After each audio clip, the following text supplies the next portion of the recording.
on the one hand there is perspective, and on the other hand there is identification. Now, perspective is a certain way of thinking, a certain lens, right, through which you see the world. Identification is the process of choosing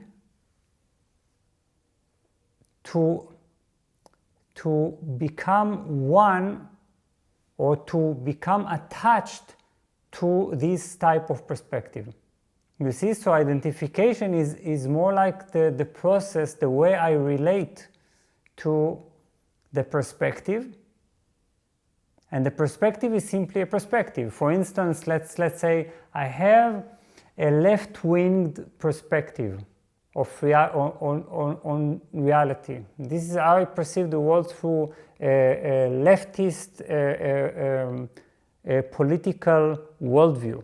So I view the world through, of course, human rights, and I view the world through equality and perhaps sometimes socialism, and so on and so on. So this is a perspective.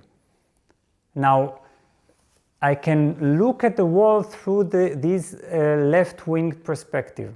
This means that everything I see in the world, you know, I look at, I don't know, Trump, Putin, I look at all these people and changes in the world, and I always judge them according to my left-wing perspective, right?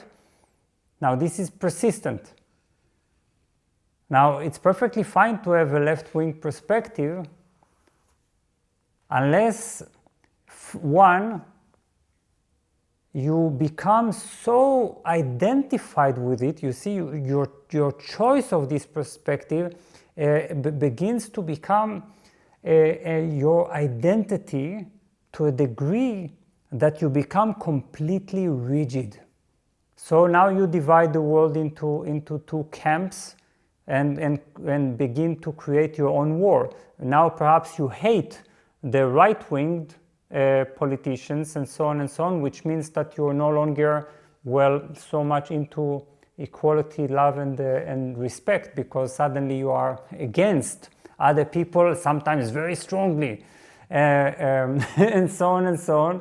And there is this kind of sacred rage that we develop when we have a certain political view. We are certain that we're right. We begin to be very angry. We divide the world, and we have now an identity. It's who we are. It becomes attached to our mind.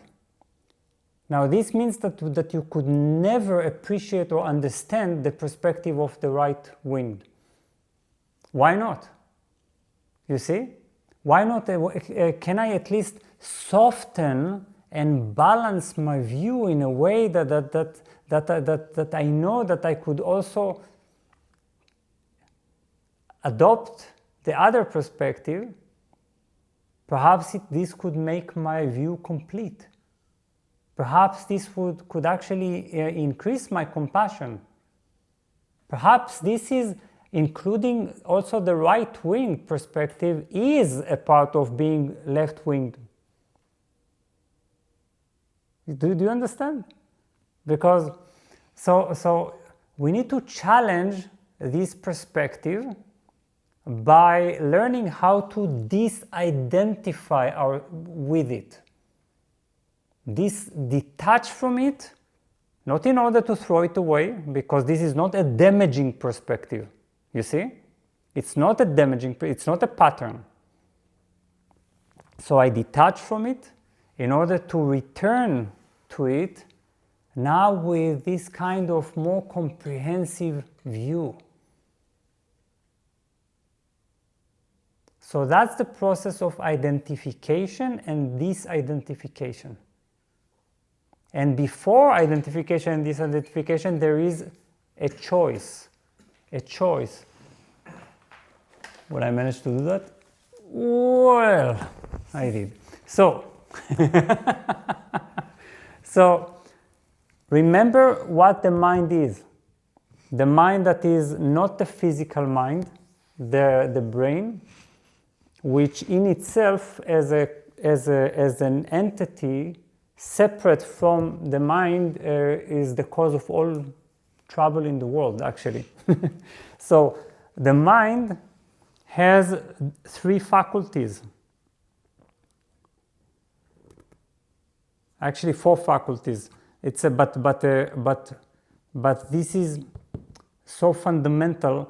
It is not like first there is a choice, right? That's one of the greatest powers of the mind, because its nature is awareness and intelligence.